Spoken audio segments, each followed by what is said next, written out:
Hello everyone, my name is Johnquixote and welcome to the Misadventures of a First-Time DM.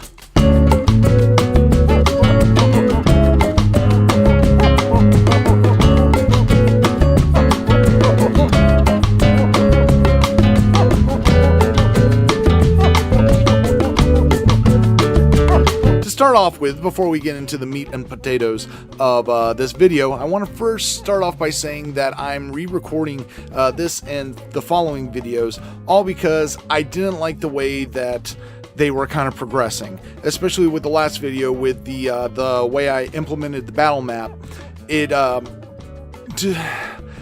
took way more time to implement that time that could have been spent to make the video better than what I felt like it added to the actual end product. So I'm going to be removing that from all these future videos until it seems like it's something that actually adds some substance. I don't mind putting time and effort into adding to the videos. It's just something like that where I don't feel like it added enough compared to how much time I had to put into getting it in the video.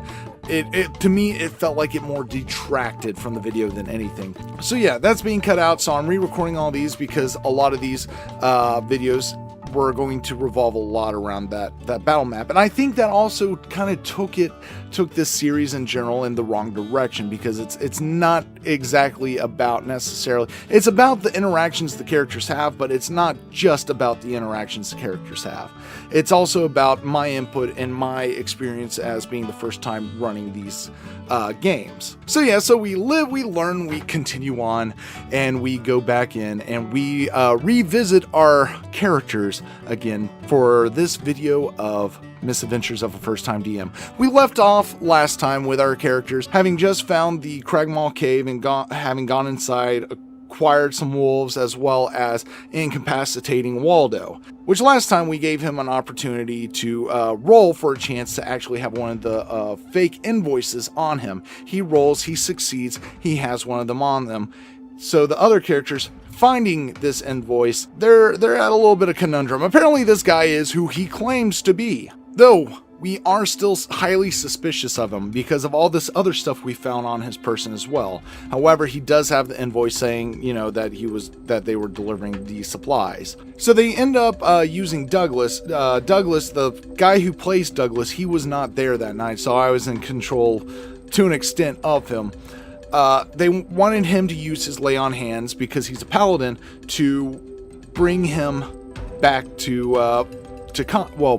bring him back to consciousness, because right now he's unconscious at 0 hit points, stable, just not active.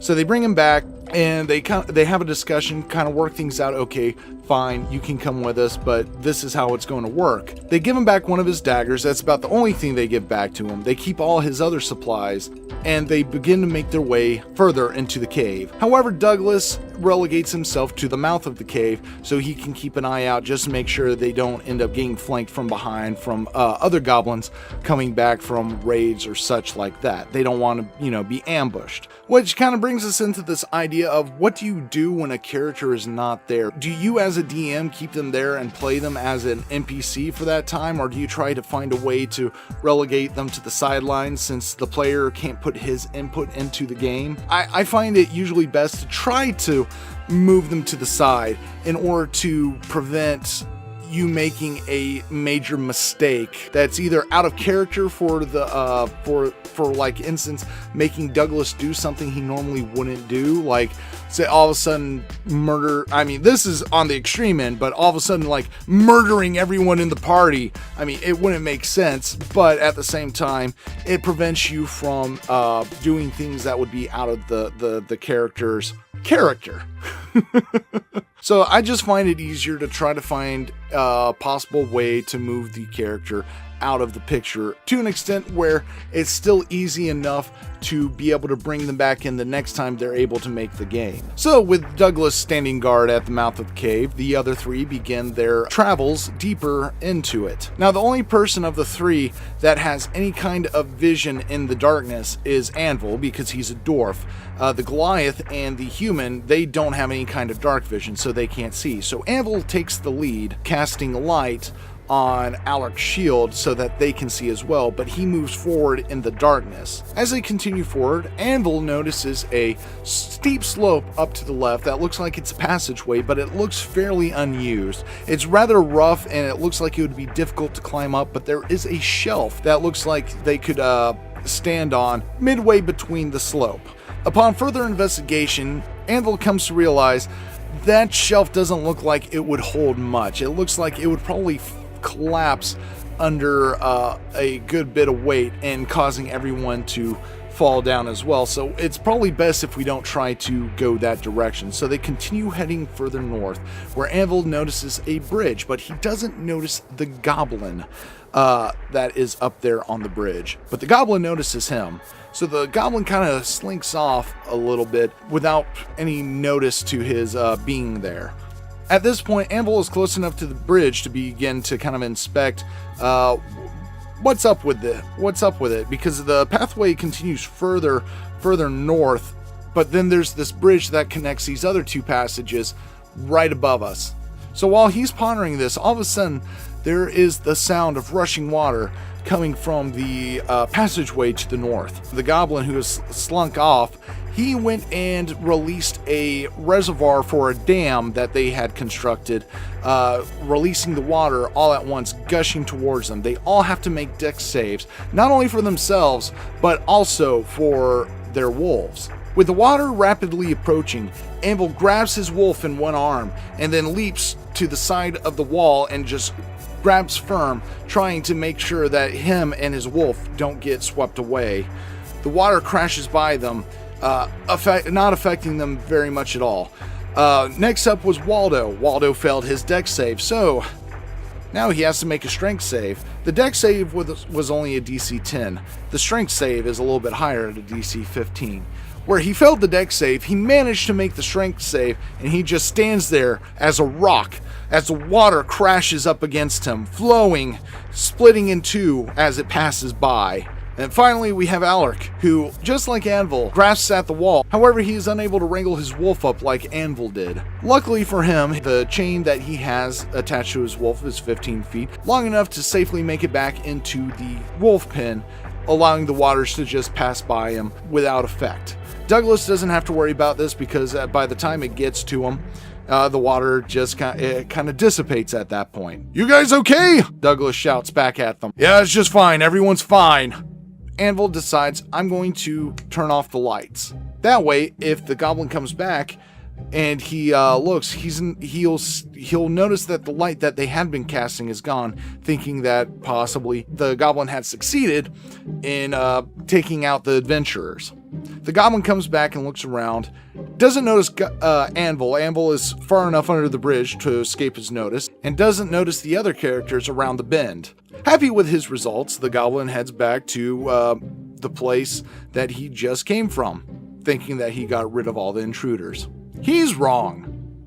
Alaric and Waldo make their way up to Anvil, where they begin to discuss how are we going to go about this. They decided that Alaric and Waldo would climb the wall face to get to the passage where the bridge is, and Anvil would continue his way up the northern passage and cast light on himself. That way they can surprise the goblins, maybe not from one side, but the other side. They'll be expecting people coming up from that northern passage, but they won't be expecting anyone coming up from the bridge. So Waldo and Alaric make their way up, and Anvil casts light on his shield and continues forward. Noticing the light, the goblin rushes to the secondary dam to try to release that one to send another cavalcade of water crashing into them, but he is too late. They have made their way to the cavern. There are 3 goblins in this cavern, with the north side of the cavern having a pool of water looking like it's been dammed twice, with part of the one of the pools of water looking like it's been drained from where the goblins had let it loose. On the southern side of the cavern, there is a gap in the wall that looks like it leads somewhere else. Rushing forward, Anvil shoulder tackles the goblin closest to the opening to the south, knocking him prone to the ground, his wolf joining him by his side and making an attack as well. Waldo and Anvil both rush in as well. Waldo not really being able to do as much because given the size of the cavern, it wasn't enough for him to be able to jump into the fray, considering that there were a dwarf, a human, and 2 wolves blocking his path. They eradicated the first 2 goblins easily enough. Even with the instance where Alaric almost smashed Anvil with the shield, he rolled a 1. And I figure with rolling a 1 while you're in attack in close proximity, you almost attack an ally. As well as there's also a potential chance of you throwing whatever weapon you use to attack. Now, whether or not the attack actually hits your ally or not depends on whether or not your ally that gets chosen makes a dex save. Easy enough dex save, DC 10. He swings a little too hard with the shield, about knocking Anvil out. Anvil, making his DC dex save, is able to roll out of the way before it makes contact. So everything's good there. There's 1 goblin left. This goblin decides he's going to flee! Why? Because that makes sense. Both of his companions are now dead. He knows what's in the other room next to him. Players don't. All they know is that we got a goblin right here. We need to kill it. Goblin's like, nah, no. And the goblin is wounded at this point. But the only thing he can think to do right now is flee for reinforcements. So he makes a break for it. He runs past everyone, disengaging, dashing. Oh, actually, he disengages twice to get away because they had him pinned to where if he even tried to flee, he was going to take like 4 or 5 opportunity attacks from them. And luckily for him, goblins do have an ability where they can, as a bonus action, disengage and or not dash, hide. They can either hide or disengage as a bonus action. So action, disengage, makes his movement. Next character comes across him. He disengages from him, continues on his movement into the next layer. He doesn't quite get too far into the other cavern to try to alert his comrades before Alaric comes behind him, slashing him down, killing him with his final blow. Sitting across from Alaric, about 30 feet, is a bugbear named Clarg. What is the meaning of this? Why have you come into my chambers unannounced, killing my men? Well, we're here to recover supplies that your group stole. We didn't steal any supplies. We have ownership of these supplies. It says right here. As he holds up the fake invoice that has all the names of the previous campaign party members on it, as well as a crudely written in Clarg. Basically, he felt that if his name was on the invoice, that means he's entitled to the property. That's not how it works. He doesn't know that's not how it works. He doesn't care. He thinks this is good enough reason for him to have the supplies, even though he rightly stole them from someone else. As Clarg is tucking back in the invoice, readying himself to attack, Anvil rushes in and casts Sacred Flame on the bugbear. With all this going on, the characters do not realize that the 2 goblins that were also sitting in the cavern with the bugbear and his pet wolf. Yeah, by the way, Clarg has a pet wolf. I think his name was Ripper. The 2 goblins that were in there with him have disappeared. They went off sneaking.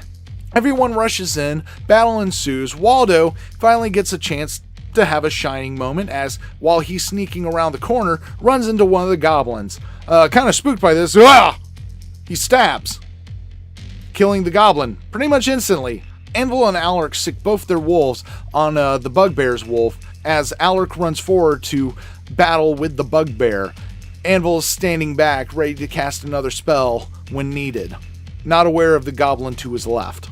Their wolves damage Ripper quite a bit, but not before Ripper gets a chance to attack one of the wolves, and the bugbear finishing off the wolf, knocking it unconscious. Alaric and the bugbear begin exchanging blows, as Anvil notices the goblin off to his left, casting Sacred Flame and burning it asunder. Waldo continues sneaking around the giant bonfire that was cast in the cave, sneaking around to the side of Clarg, who is now looking very, very, very close to death, stabbing him, killing Clarg, as one of the non-downed wolves takes down Ripper. They have won. They are victorious. Everything that's in this cavern that was against them is now dead. Only one casualty on the ground, and Waldo quickly rushes over to it and quickly stabilizes the wolf before turning over to Clark to see what Clark has on him. Alaric, seeing that his wolf has been stabilized, goes back out to the previous cavern to check to see what the goblins had on them. Anvil is looking around the various areas of the cavern where they have goods stashed to see what he could find. He finds the supplies that looks like that they were looking for that were from the invoice that Waldo was carrying. Also finds a set of supplies that looks like came from someplace else. They kind of faintly remember back in town that has a purple lion shield crest. He also finds a chest full of loot that Clark, the bugbear, had gathered up over some time of their escapades of ambushing other travelers. But now we go back to Waldo, who was the first one to search Clark. Some would say he didn't have much of interest on him aside from a pouch with a lot of gold in it that came from one of the previous party members. The Ghostwise Halfling had like 103 gold on him whenever he passed. So of course Clark is going to keep that on his person very close to him because that is a lot of gold, especially compared to what a lot of enemies tend to give out in general. So Clark is going to hold that on with him, as well as in the pouch with the gold are 2 invoices that Waldo recognizes. One being the legitimate invoice with Clark's name crudely scrawled at the bottom, and the fake invoice with Clark's name crudely scrawled at the bottom. Not wanting any kind of controversy at the fact that, don't want to leave too much evidence, he ends up burning both of them so that if they were to be found, his previous party wouldn't be found out. And that is where we ended the session for the night. And I do apologize if I miss a few things or don't touch up enough on a few areas. This session was done like 5 weeks ago, so a few of the things are fairly rusty in my mind, so I'm recalling them as well as I can. But the overall essence of this session is still there. It's still all what happened. A few of the things might have been a little bit backwards or wrong person doing a thing that another person did, but more or less that's how it occurred. But that also leads me to one other thing that I really started to realize at this point. I don't think it fully clicked in at this point of the campaign, but there are going to be a lot of things that I'm going to have to heavily modify because one, I let them have wolves. Plain as day, I let them have wolves. And so that increases their action economy quite heavily to where now not only is it just 3 of them, there's at least 6 to 7, depending on if everyone's there. If everyone's there, there's 7 of them there. More to come later. Just wait. Because later on, they do gain another.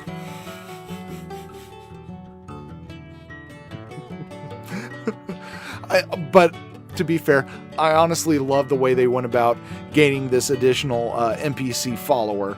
But we're not going into there yet. But I started noticing around this point, I need to change things up quite drastically because one thing, their encounters, they kind of powered through the encounters tonight with no difficulty whatsoever. Clark did not put up much of a fight against them. They managed to down a wolf, and I think they wounded Alaric a little bit. But aside from that, everyone else was pretty much unscathed. And they weren't even at full force. Douglas wasn't there with his wolf. They are still at the mouth of the cave. So this is where I start realizing, okay, I need to make certain adjustments so that it's not a total cakewalk, because that's not fun. It's not fun just to be able to walk in somewhere and be like, cleared it out, now where's the gold? No, you want a little bit of resistance, you want a little bit of conflict in there. So that's where I started noticing that I need to start upping the ante just a little bit more. Not too much more. I don't want to make it to where, I don't want to make it TPK part 2. I just want enough to be able to give them somewhat of a challenge. But this also feeds into a future episode where I begin to realize not only do I need to change up the battles a little bit more, but I also need to change up the character motivations for a lot of the NPCs, because the way this is turning out, the motivations that they give in the campaign module just don't feel right. They just don't fit right. And I could see where they might work for a completely new group where the players are new and the DM is new and no one having really played D&D before. But since all of us at least have some experience with, well, since everyone there, barring me, has a lot of experience with D&D, and I have a lot of experience or enough experience as a player, I noticed that there are certain motivations that are lacking as explained in the campaign module. But like I said, that's for a different video. That's going to be maybe two videos out, something like that. So yeah. So tell me what you think. Do you think it's a good idea that now that I've given them additional NPC type characters like the wolves and the potential one in the future that we'll get to when we get to, what are your thoughts as far as making things more dramatic, making things to where it's not a cakewalk? You know, challenge them, don't want to outright kill them, but at least give them that bit of a threat. Let me know what your thoughts are down there in the comments. Love to hear them. Really do. And as always, I hope you have a wonderful day and see you in the next video. Bye!